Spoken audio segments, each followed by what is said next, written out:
Olá, muito boa noite a todos. Meu nome é Thiago Bizzi e este é o Farol LS referente ao fechamento do pregão de hoje, dia 31 de outubro de 2016, iniciando a semana, mas encerrando o mês de outubro.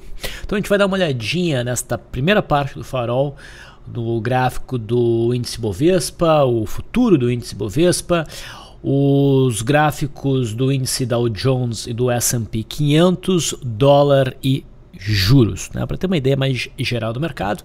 Na parte 2 do Farol a gente fala especificamente sobre as ações. A parte 2 ela é fechada, está no nosso site análise, www.lsanalise.com.br, mas é possível vocês acessarem essa área restrita com o link que está na área de comentários, tá? Bom, vamos às movimentações do mercado. Temos aí na tela o gráfico do índice Bovespa. Mais um dia de alta, uma alta de 0,96%. O volume continua levemente crescente. Tá? Com a movimentação de hoje, nós renovamos a máxima do ano, não só em máxima mesmo, mas também em termos de fechamento, o fechamento mais alto em muitos e muitos anos. Tá? O mercado até fica com um jeito aí de mastro bandeira. A gente tinha um cenário meio de correção lateral, meio arrastada para cima, e o mercado agora começa a insinuar o rompimento dessa consolidação para cima. É um cenário desconfortável, né? Porque o mercado não está dando uma firmeza de que vai acelerar, né? Para a gente realmente entrar, para quem está de fora entrar com uma posição comprada, e ao mesmo tempo, pouco a pouco vai subindo, tá? A minha sensação é que o nosso mercado está preparando o terreno para iniciar mais um rally. Já passou um bom tempo corrigindo, ele está forte o suficiente para nem ter feito um movimento agudo, deve ter mais um movimento de alta aí, principalmente agora que o setor de bancos, que tem um peso muito forte no índice, começou a disparar. O índice do setor financeiro está rompendo o mastro bandeira. Então, eu acho bem possível que o índice se movimente para cima de forma acelerada daqui para frente, né? Quando o mercado, é mais ou menos o que aconteceu aqui, né? O mercado veio andando de forma arrastada e de repente deu uma puxada. Tá? É claro que aqui a gente teve um rompimento falso intraday importante. Eu não acho que a gente vai ter isso aqui. O mercado não está sinalizando de nenhuma forma um movimento corretivo. Tá? E como tem muita gente com a expectativa que o mercado corrija para buscar compras, quando existe esse consenso no mercado, geralmente o mercado não corrige. Tá? Então acho que o risco do mercado acelerar é crescente. Existem duas coisas que eu acho que podem contribuir para isso. Primeiro é o mercado americano. Se o mercado americano nos surpreender mais ou menos, né? E acabar rompendo a LTB de curto prazo, isso daria um gás muito forte, na minha leitura, para o nosso mercado de bolsa. E um outro gatilho, que é mais como um sinal para mim, não bem um gatilho, é a situação da Vale, tá? Que tem um peso importante no índice. Né? A Vale deu uma sinalização de venda tecnicamente bem consistente, bem importante. A gente aqui tá vendido na Vale. Ela tá pseudo caindo, né? Ela ainda não fez um movimento. Se a Vale estopa, junto com a Petrobras, que é outro papel que tem um peso importante no índice, tá? Detalhe, petróleo está caindo com alguma intensidade, mas já caiu o suficiente para logo dar um trade de correção, de compra, tá? A Petrobras não está caindo. E se ela de fato não cair, voltar a subir, romper o topo, se a gente vê Petrobras, se a gente vê a Vale estopando os vendidos aqui, daí eu acho que o mercado, a parcela vendedora do mercado joga a toalha. Tá? Então eu vejo essas duas questões aí pra gente observar bem de perto no índice, no mercado, né? Como aí uma sinalização de o que pode acontecer no índice. De qualquer forma, o índice vai subindo, não é momento para vender, eu venho dizendo isso já há algum tempo, tá? Lembrem que desde que a gente rompeu, né, desde que a gente desconfigurou esse ombro, cabeça, ombro, o esperado era para um movimento de alta, e ele está ocorrendo. O mercado reafirmou esse cenário neste candle aqui e vai subindo.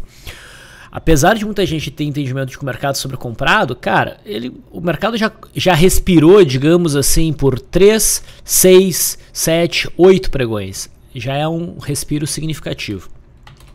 No semanal, o mercado recentemente fez uma sinalização de alta importante no rompimento dessa zona dos 62.500 pontos. A gente também tem um mastro bandeira aqui, onde a projeção tanto do mastro e bandeira menor quanto do mastro e bandeira maior, né, trazem o preço para cima dos 70 mil pontos. O rompimento que nós tivemos aqui no semanal sinaliza que agora o alvo do mercado é o topo histórico. Tá? Aqui e aqui. Então tá tudo apontando para alta. E o semanal não sinalizou venda com o candle com o fechamento da semana passada. Isso aqui não é um candle vendedor, isso aqui não é uma posição de venda. O mercado está apontando para cima. Então, a gente continua no cenário onde tudo aponta para cima. Deixa eu reafirmar aqui, num cenário que nem esse, tá? Vendas aqui são muito complicadas, elas teriam que vir idealmente de um cenário que pegasse o mercado de surpresa. Por exemplo, o candle de hoje começa a romper este topo aqui, e ao invés do mercado continuar um movimento de alta reação, um cenário hipotético, tá? A reação que surge é um candle firme de venda, algo como isso aqui. Isso poderia virar o mercado no curto prazo e ainda assim seria um cenário desconfortável para vendas, porque se forma muito suporte nessa região aqui. Deixa eu mudar até a cor para... Né? Já tem suporte nessa região aqui, e um pouco abaixo vai ter a média móvel de 21 períodos, e aqui nos 62 mil pontos tem muito suporte. Né? Então realmente não é um cenário para vendas aqui. Para o mercado abrir um cenário para vendas, o ideal seria o mercado acelerar, sair para fora das bandas e daí dar um sinal de exaustão. Então isso dependeria de mais alta. Aqui me parece ser o cenário que tem um pouco mais de chance de acontecer.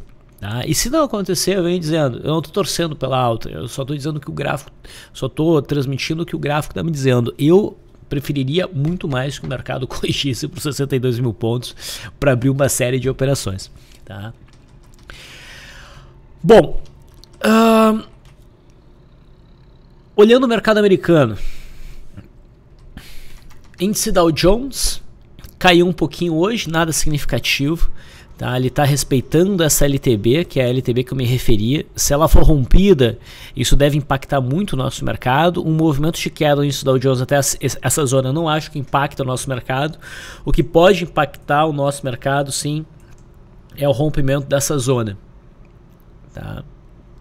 Se acontecer, possivelmente vai ser uma venda importante no mercado americano. Tá? Pela forma como o mercado vem se comportando, tudo indica que o mercado vai continuar indefinido até a definição das eleições nos Estados Unidos. Sabendo que o mercado é mais pró-Hillary, né? E contra o Trump.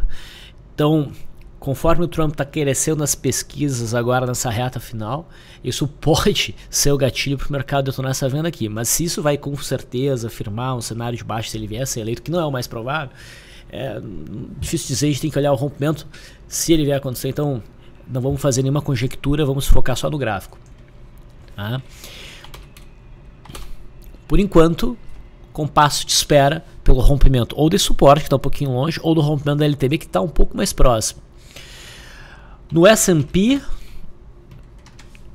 o mercado já atua em cima dessa zona de suporte com um certo distanciamento aqui da LTB. Então, se vier um rompimento de suporte, esse rompimento vai aparecer primeiro no S&P 500. Tá? E é o rompimento dessa zona de suporte que pode dar uma balançada mais forte no nosso mercado, nos levar para um movimento de correção dentro da nossa tendência de alta.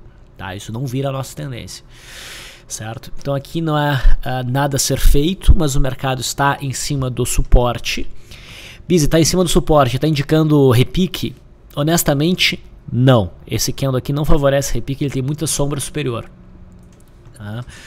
Então, ficamos aqui à espera de sinais mais consistentes. Voltando para o Ibovespa, vamos na verdade olhar o WINZ16, que é o contrato do mini. Reparem, né, que o mini está rompendo a máxima desse contrato, mas o volume deu uma caída, né, bem significativa. É bom lembrar que quarta-feira vai ser feriado, né? Essas semanas com um feriado bem no meio são, eu acho, piores para operar, e elas tendem a trazer o volume para baixo mesmo, tá? Então a gente vai ter feriado na quarta-feira. Mas o que o gráfico está sugerindo é a continuidade do movimento de alta, né? E se o mercado inverter aqui e começar o movimento corretivo, a base aqui dessa consolidação provavelmente funcionaria como suporte. Hoje não foi um dia que a gente teve bons enquadramentos para trade, né? No gráfico de 15 minutos, seguindo os modelos que a gente opera, né? O que não quer dizer que por outras metodologias a gente não pode ter tido boas operações. O começo do pregão foi bem direcional, então para quem opera curtinho, gráficos de 2 minutos, talvez 5 minutos, a coisa fluiu, mas no gráfico de 15 minutos a gente não teve a brecha para entrada. O mercado no finalzinho do pregão rompeu essa faixa de resistência, e se tivesse tempo de pregão, acho que teria continuidade esse movimento. Vamos ver como é que o mercado vai se comportar amanhã. O melhor cenário para amanhã, na minha opinião, para a gente operar, seria uma abertura em gap de baixa, não nada muito grande, com o mercado rapidamente fechando o gap, rompendo a linha d'água para cima. Esse seria o melhor sinal para dar sustentação à continuidade de um movimento de alta no intraday com segurança. Mas aí é claro que a gente não pode exigir isso do mercado. Bom, a gente olhou o gráfico do índice Bovespa, sinalizando alta. Mercado americano está meio neutro com leve viés baixista, mas é muito fácil o mercado americano dar um salto para cima, isso virar de forma muito importante o mercado de bolsa. Então a gente tem que ficar atento a essa questão. Claro que também, né, principalmente no S&P 500 futuro, a gente pode romper os suportes também teria um impacto. Então a gente está em cima do muro lá fora. E em relação ao dólar, bom, esse é o gráfico ajustado do dólar perpétuo. Então aqui eu tô descontando as séries passadas, tá? E isso modifica o cenário do passado, tá? O gráfico sem ajuste nenhum, levando em consideração o que de fato foi negociado na junção dos vários contratos, seria este o gráfico aqui, tá? E eu não tenho nenhuma convicção muito firme em relação a qual é a forma de ler, tá? Eu acho isso um pouco complicado na junção dos contratos, devo admitir. Mas eu quero mostrar um cenário que eu mostrei no farol da sexta-feira e que eu acho que é pertinente mostrar aqui. Detalhe, né? É bom lembrar que hoje, o último dia útil do mês, o contrato WDOX16 venceu, né? Zero volume praticamente, e o contrato Z16, agora coincidindo, né, com o índice, passou a ser firmemente negociado. Então esse é o contrato que a gente opera, WDOZ16. Já de hoje em diante, eu já disse isso no farol da sexta-feira, tá? Vamos olhar de novo o perpétuo. Eu costumo olhar o dólar cheio perpétuo. Nesse gráfico, o que nós temos? O mercado rompeu um suporte importante, caiu em certa medida, se recupera e agora testa essa zona de resistência, ok? Chamei a atenção para o seguinte na sexta-feira: esse movimento aqui de alta, ele é firme, os candles cada vez corpos maiores, fechando cada vez mais próximo da máxima, mais ou menos, tá? O volume crescente, isso não é característica ótima, pelo menos, de um movimento de correção da tendência. Uma tendência, que é um zigue-zague, é formada por movimentos expansivos e de retração, corretivos, expansivos e de correção. A correção é sempre contra a tendência, ok? É de se esperar que o movimento de correção ele seja fraco, com volume decrescente, com candles que mostrem, né, alguma dificuldade. Não é o que está acontecendo aqui. Então, isso me sugere, tá, que vender o dólar aqui Não é o ideal. E o candle de hoje não corrobora uma intenção de venda. É o enforcado, que eu não gosto de enforcado. Tá? Não operaria. Essa sombra inferior mostra que ainda tem muita compra. Então não é um candle que convida para venda. Não vende. Eu não vendo. E esse é o gráfico ajustado. Se eu tirar o ajuste do dólar, daí a coisa fica mais séria, tá? Por que fica mais séria? Porque o dólar rompeu este fundo que era importante, a mínima do ano, né, o fundo aqui de agosto, mas rompeu em pouca medida e voltou para dentro com bastante violência. Então isso é uma sinalização de rompimento falso. Olhando esse gráfico. Qual gráfico, qual é a forma correta de ver? Honestamente eu não sei. Mas olhando os dois, eu vejo que a gente não tem um cenário para buscar vendas aí. Tá muito perigoso. E a estratégia que eu seguiria para tentar operar dólar, como eu já coloquei no farol da sexta-feira, seria avaliar o seguinte: deu sinal de reversão, se for muito forte, a gente poderia tentar vender e eu já não gosto muito da ideia. Teve sinal de reversão forte? Não, não teve. Então a gente não tem a venda, pelo menos por enquanto. Possibilidade 2. Vamos esperar entrar alguma pressão vendedora. Começou a entrar hoje, mas não é o suficiente. Eu gostaria de ver uma tentativa mais clara de marcação de topo. O mercado tenta cair, não consegue e daí rompe o topinho formado. Pode ser uma coisa muito curta, tá? Pode cair um dia, dois, nem cair muito, depois o mercado ir para cima. É nesse ir para cima, no momento que o sujeito estoparia uma tentativa de venda aqui, que eu acho que pode valer bastante a pena entrar na compra do dólar, porque esse zigue-zague ou quase zigue-zague seria a melhor brecha aqui para tentar embarcar numa compra, né, que é contra o consenso. Há um consenso de queda para o dólar e o consenso é perigoso, tá? E tentando surfar então o cenário de rompimento falso. Geralmente quando ocorre um rompimento falso, o mercado vai na direção oposta da tentativa do rompimento para buscar o primeiro suporte de curto prazo. Curto prazo aqui é meio subjetivo, mas o primeiro suporte forte, o primeiro obstáculo forte, que não está lá muito distante. Nesse caso seria o topo de setembro aqui, tá? Então teria condições do dólar dar uma subidinha, o que não tira o dólar de uma tendência primária de baixa. Num prazo mais longo de tempo, a expectativa, pelo menos a minha, é de que o dólar siga nesse movimento corretivo, venha abaixo dos R$3. Mas no curto prazo, a gente pode ver uma recuperação que pode trazer o dólar de novo ali para a faixa dos 13,36, 13,40. Tá? Agora, é um cenário fácil de operar? Não, não é. Tem coisa muito mais fácil para operar do que o dólar, mas tem gente que foca operações no dólar. Eu estou tentando aqui dar o meu pitaco, né? Pelo menos é bom ver uma opinião diferente para reavaliar a sua própria interpretação da moeda. No intraday, o dólar chegou a oferecer um rompimento de primeiro movimento, rompimento até do que parecia ser um ombro, cabeça a ombro. Eu particularmente não fiz operação aqui. Neto Leandro conseguiu bater no alvo e depois encerrar no ponto de entrada. Foi um alvo muito curtinho, mas o mais importante aqui é que o dólar voltou para cima e mostrou que isso é um rompimento falso. Por força de um rompimento falso, a minha expectativa é que o dólar continue no movimento de alta ao longo dos próximos pregões, tá? Eu estou me baseando aqui nesse rompimento falso do intraday. A expectativa então é de prosseguimento do movimento de alta.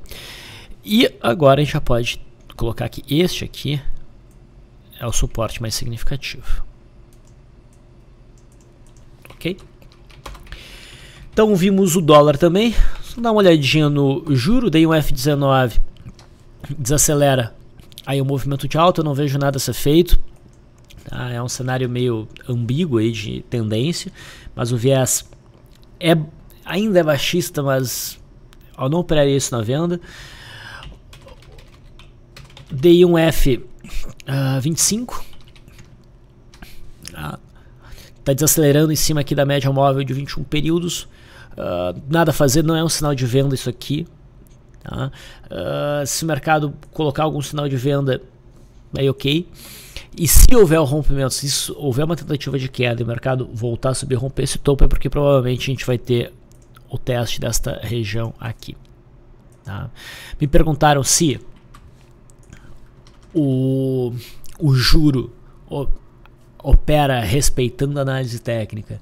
Eu comecei já a olhar o juro há muito pouco tempo e eu acho que ele é muito afetado por outros fatores. Mas como no final das contas são pessoas operando, tá, eu só posso acreditar que sim, a gente pode trabalhar com análise técnica e algumas simulações de trade, porque eu não opero juro, o resultado parece dentro da normalidade dos outros papéis, tá? Mas é um mercado que eu considero mais complicado e eu prefiro ficar de fora, tá? Mas num prazo maior de tempo, a tendência é muito clara, é de baixo, tá? A gente está num ponto de decisão em cima da média móvel de 20 períodos. Se o mercado rompe isso aqui, vem buscar essa próxima resistência aqui em cima, próximos 11.900. Se há um sinal significativo de queda, né, no juro, a expectativa seria para uma manutenção do movimento de queda para se buscar a mínima desse contrato, que está lá por volta dos 10.800. Então é isso, pessoal. Esta parte aberta do farol eu finalizo por aqui. Parte fechada, agora a gente fala as ações. Fica lá no nosso site da LS Análise. Dei um pulinho lá. Acessem por lá. Agradeço a audiência de vocês. Um bom descanso e até o próximo farol.